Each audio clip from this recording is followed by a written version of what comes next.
Assalamualaikum warahmatullahi wabarakatuh. Hai, apa kabarnya hari ini? Semoga kalian dalam keadaan sehat ya. Amin. Nah, bertemu kembali di pembelajaran tematik tema 5G, yaitu peristiwa dalam kehidupan. Adapun tujuan pembelajaran hari ini adalah agar kalian mengetahui keberagaman sosial dan budaya dalam masyarakat. Sebelum kita lanjut ke pembahasan, alangkah baiknya kita berdoa terlebih dahulu supaya pembelajaran hari ini mendapatkan berkah dan ilmunya dapat bermanfaat bagi kita semua. Berdoa di dalam hati dimulai. Berdoa selesai.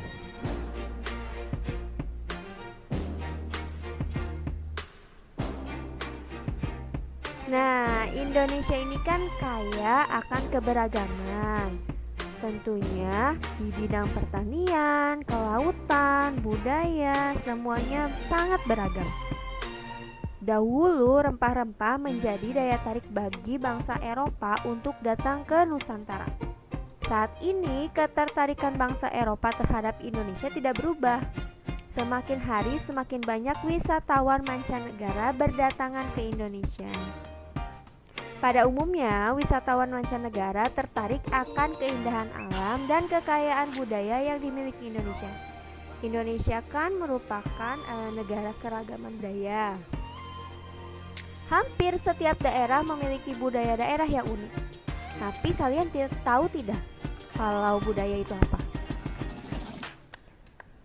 Kata budaya berasal dari bahasa Sanskerta, budaya, yang berarti budi atau akal.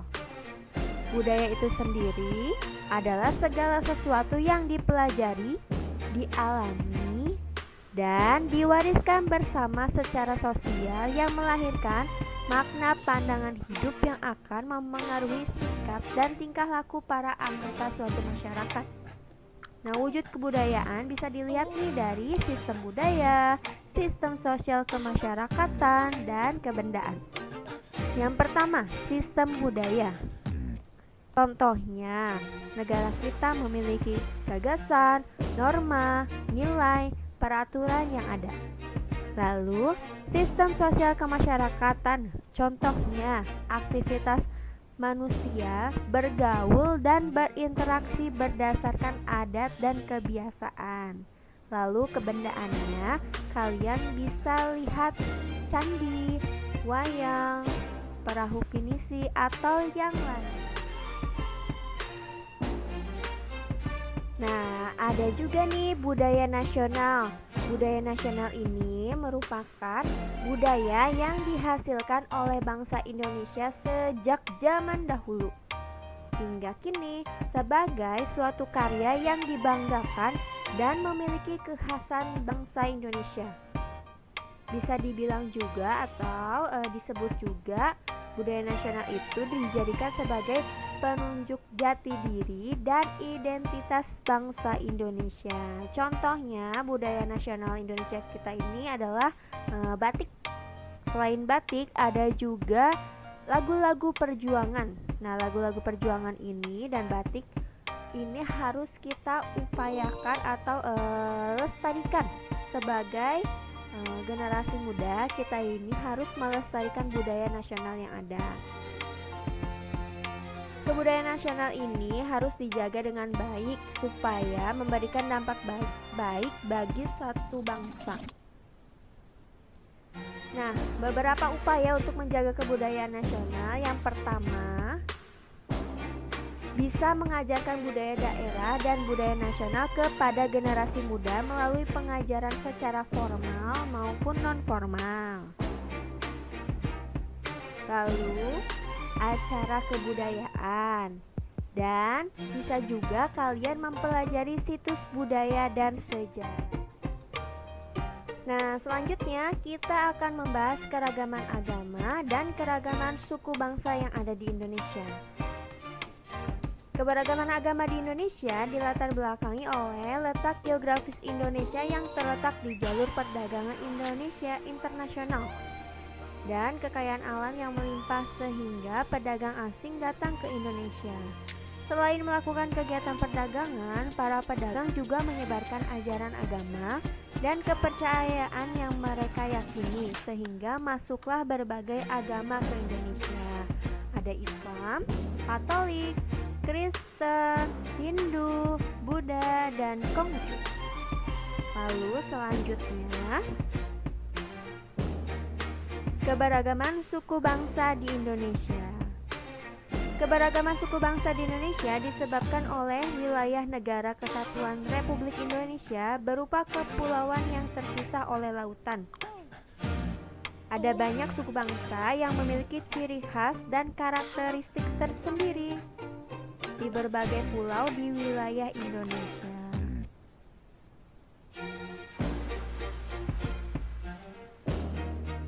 Menurut penelitian Badan Statistik atau BPS yang dilakukan tahun 2010, di Indonesia terdapat 1.128 suku bangsa. Banyak ya?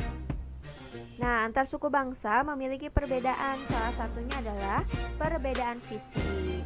Berdasarkan ciri-ciri fisiknya, masyarakat Indonesia dibedakan menjadi 4 kelompok, yaitu ada ras Papua Melanesia, ras Wedoid, ras Melayu Muda atau Dutro Melayu, ras Melayu Tua atau Proto Melayu. Nah, yang kita bahas pertama adalah ras Papua Melanesia. Kita bisa lihat ciri-cirinya itu, mereka berkulit hitam, berambut keriting, badan kekar, hidung mancung, dan bibir tebal.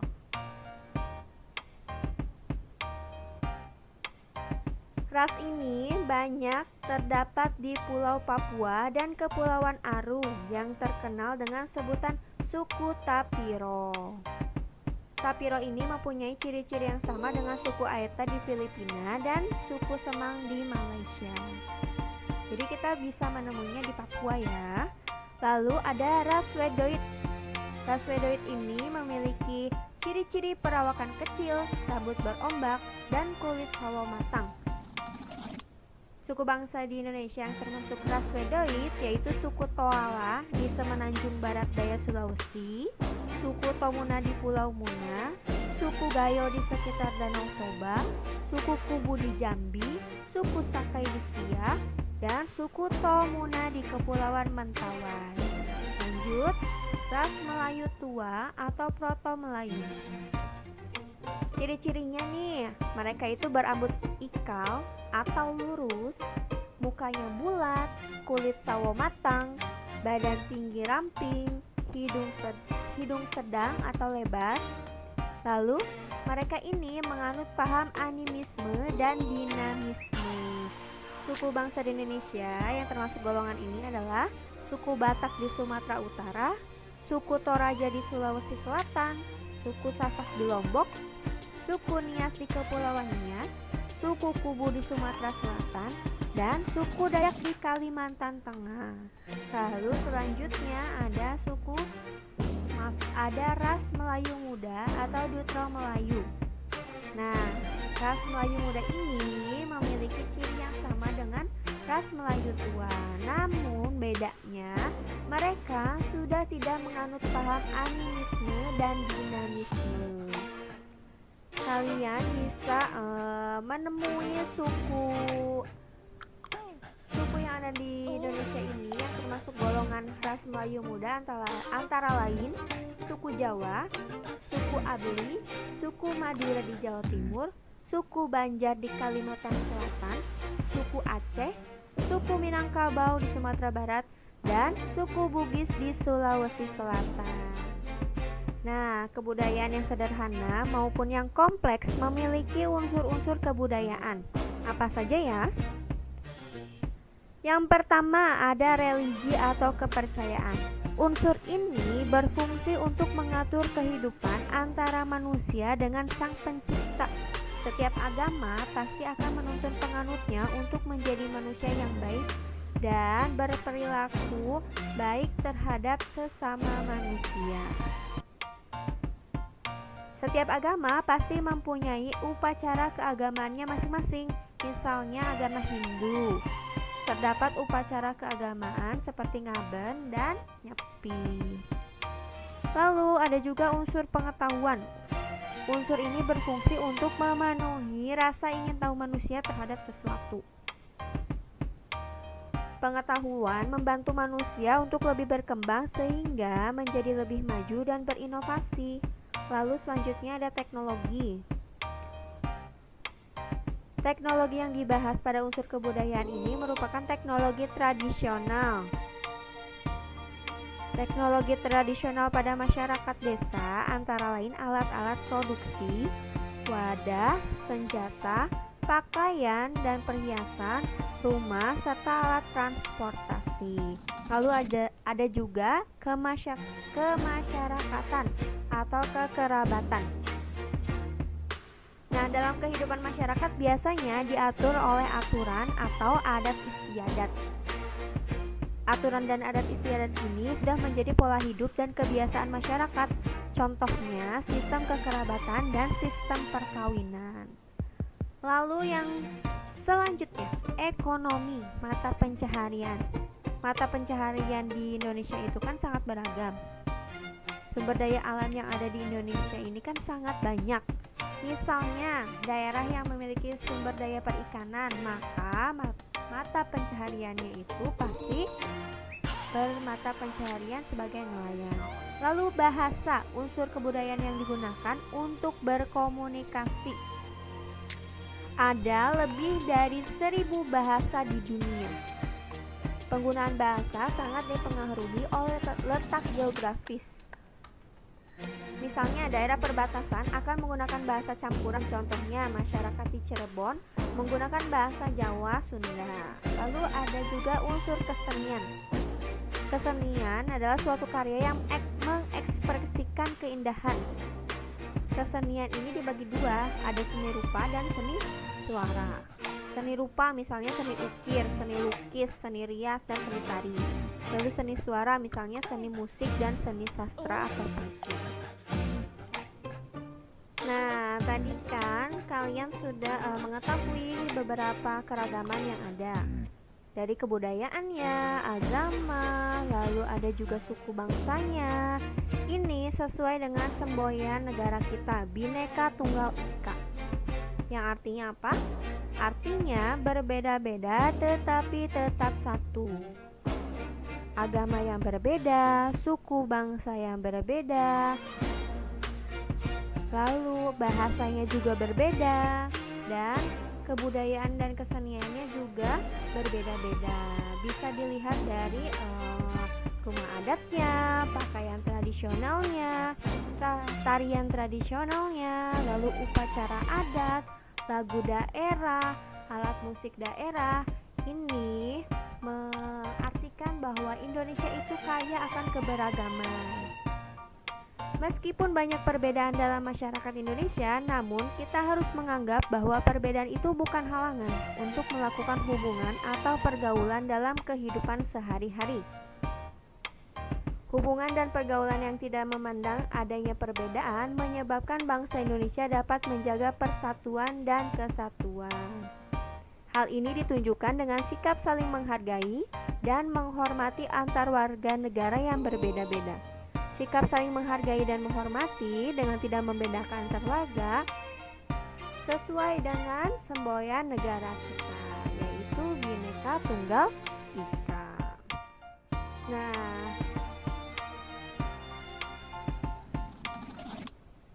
kita mengacu pada Pancasila. Pancasila merupakan dasar negara kita. Nilai-nilai yang terkandung dalam sila-sila Pancasila mendasari kehidupan bangsa Indonesia yang beragam. Selain kepribadian bangsa yang terjaga, Pancasila juga berperan menjaga keberagaman suku bangsa, budaya, sosial, dan ekonomi dalam masyarakat Indonesia. Nilai-nilai dalam sila Pancasila mengajarkan untuk selalu menjaga persatuan dan kesatuan bangsa meskipun terdapat perbedaan dalam masyarakat. Sikap-sikap yang sesuai dengan pengamalan sila Pancasila antara lain saling menghargai, menghormati, bertoleransi dalam kehidupan bermasyarakat, kasih sayang, saling membantu, dan tentunya bergotong royong.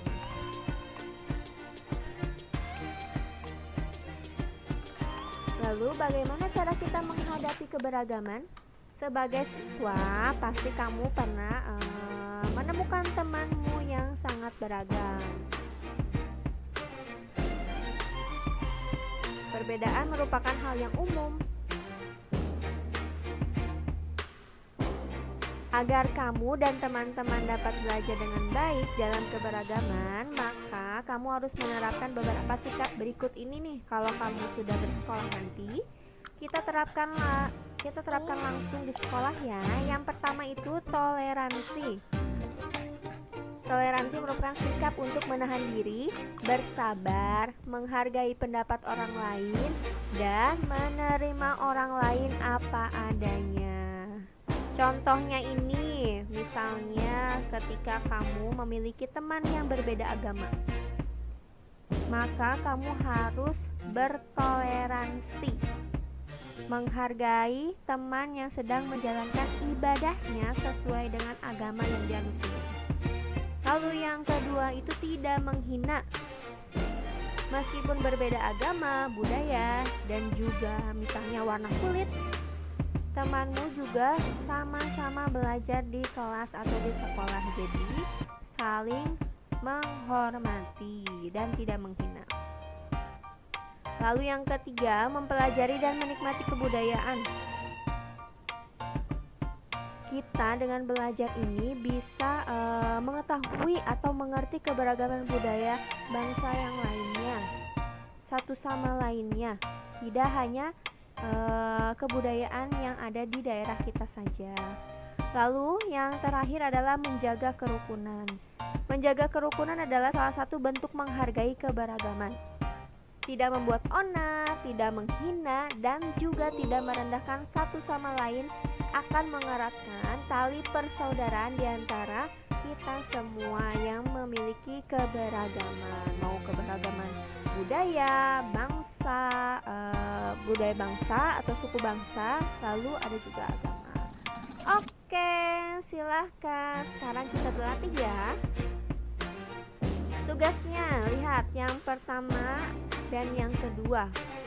Tugasnya ada di buku paket tema 5G halaman 42, ayo mencari tahu, dan halaman 88, yang jawablah pertanyaan-pertanyaan berikut ini. Oke, silahkan dikerjakan dengan baik ya. Jangan lupa untuk menyetorkan kepada wali kelasmu agar tidak menumpuk.